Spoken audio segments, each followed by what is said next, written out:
सभी का मेरे YouTube channel able institute of physics पर स्वागत है।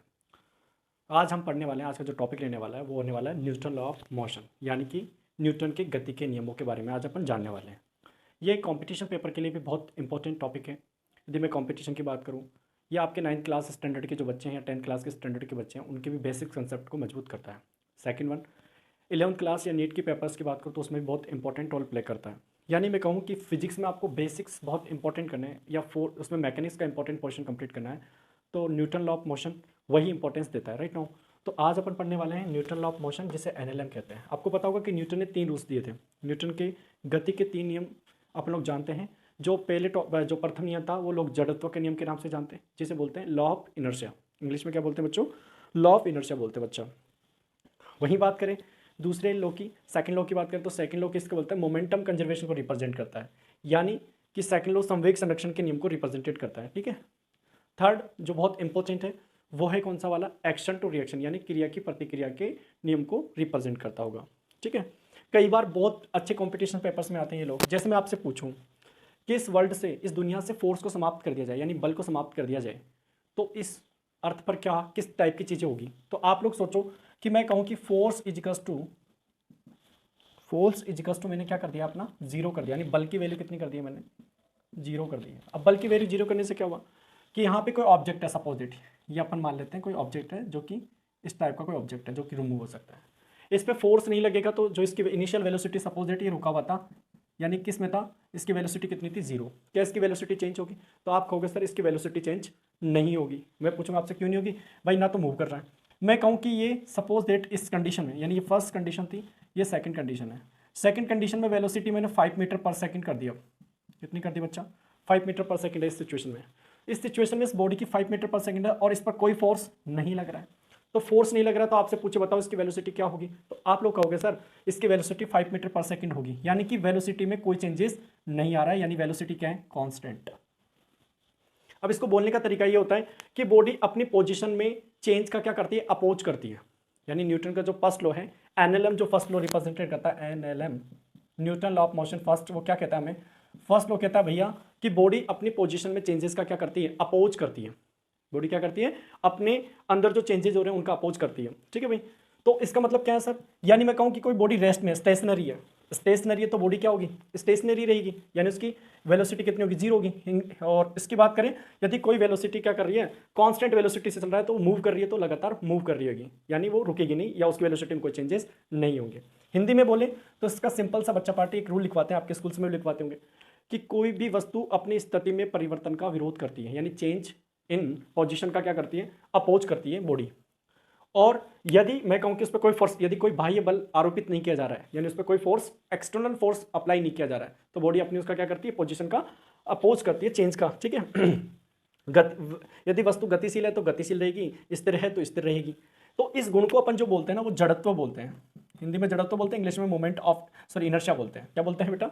इनर्शिया बोलते हैं। तो इनर्शिया क्या होता है बेटा क्या होता है इनर्शिया? इनर्शिया सिंपल सी बात वो होता है कि बॉडी अपनी पोजीशन में किसका अपोज करे?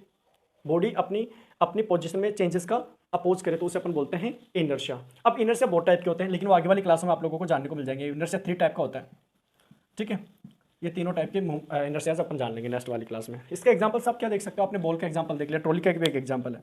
दूसरा सर सेकंड लॉ क्या होता है?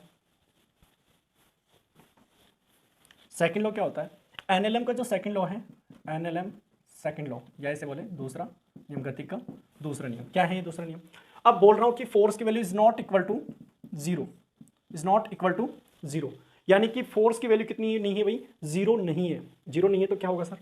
0 नहीं होगी ना तो बेटा, जैसे फॉर एग्जांपल ये कोई बॉडी थी, इसकी वैल्यू, पहले सिचुएशन इसकी वेलोसिटी थी 0, सेकंड सिचुएशन इसकी भी 0 वैल्यू कितनी है भाई? इसकी वेलोसिटी 5 मीटर पर सेकंड कंसीडर कर लेता है। अब बेटा जब इस पे फोर्स अप्लाई होगा, यानी एक्सटर्नल फोर्स अप्लाई करूंगा, कौन सा फोर्स अप्लाई करूंगा? एक्सटर्नल फोर्स अप्लाई जब मैं करूंगा इस पे, तो ये बॉडी क्या करेगी? आगे की तरफ मूव करेगी। आगे की तरफ क्या कर रही होगी? मूव कर रही होगी। अब मूव करेगी तो बेटा क्या होगा? हो गया इसकी वेलोसिटी में क्या आ जाएगा? चेंज आ जाएगा। कुछ भी आ जाए एनीवन, इसकी वेलोसिटी कुछ भी हो जाएगी, is not equal to 0, right no. इसकी वेलोसिटी में भी चेंज आ जाएगा। इसका मतलब अपन ने क्या पढ़ा था बेटा? अपन ने पहले पढ़ा है कि the rate of change in velocity, the rate of change in velocity is equals to क्या होता है? Velocity, acceleration. यानी एक्सेलरेशन की डेफिनेशन क्या होती है? dv upon dt, the rate of change in ये वेलोसिटी इक्वल टू क्या होता है एक्सेलरेशन, यानी बॉडी में क्या जनरेट हो जाएगा एक्सेलरेशन, बॉडी में क्या जाएगा एक्सेलरेशन। तो क्या मैं ऐसा कह सकता हूं कि फोर्स की प्रेजेंस शो करती है एक्सेलरेशन का वैल्यू, एक्सेलरेशन आ जाएगा पिक्चर में। जबकि मैं कहूँ force is equal to zero, यानी फर्स्ट लॉ जो कहता है वहां पे एक्सेलरेशन की वैल्यू कितनी होती है जीरो, यानी कि वेलोसिटी क्या होती है कांस्टेंट होती है। लेकिन सर हमारी बुक्स में तो दूसरी तरीके से छपा हुआ है, तो आपकी बुक्स में भी गलत नहीं, वो चीजें बिल्कुल क्रिस्टल क्लियर है। वो बोलता है P is equals to mv होता है। अब ये क्या कहता है second law, the external force is directly proportional, external force is directly proportional dp upon dt, the rate of change in momentum, the rate of change in momentum is equals to क्या हो जाएगा बच्चा party. मैं proportionality sign को remove कर देता हूं, तो यहाँ पे k कांस्टेंट लगाते हैं जिसकी वैल्यू 1 होती है। लेकिन आप गौर से देखोगे, क्या देखोगे गौर से, आपको पता है वी नाउ दैट कि P इक्वल टू mv, यानी P external is equals to मैं बोलूँ mv upon dv upon dt। तो external force is equals to क्या, m को मैं m कांस्टेंट है, मास कांस्टेंट होता भी रॉकेट के केस में मास कांस्टेंट नहीं होता है, ध्यान रखना मास वेरी कर सकता है, लेकिन अपन यहाँ पे कंसीड मान लेते हैं कि क्या है चेंज। अब आपको पता है ये मैंने अभी लिखा है एक्सेलरेशन इक्वल टू क्या होता है dv अपॉन dt। तो dv अपॉन dt होता है तो वैल्यू यहाँ पे पुट कर देंगे बेटा, यहाँ जब वैल्यू पुट करेंगे तो external is equals to dv, यानी इसकी वैल्यू कितनी है एक्सेलरेशन। तो क्या मैं ऐसा कह सकता हूँ कि जो फोर्स की जो वैल्यू आई है वो मास मल्टीप्लाई एक्सेलरेशन के फॉर्म में आई है। ठीक है, समझ आ गया होगा आप लोगों को ये चीज़, बहुत अच्छे समझ आ गई होगी। यानी कि अब अगली बात बताते हैं बेटा, थर्ड लॉ की बात करते हैं। इसके एग्जांपल आप लोग क्रिकेट बॉल को हाथों को पीछे की तरफ लेके जाने में भी यूज करते हैं।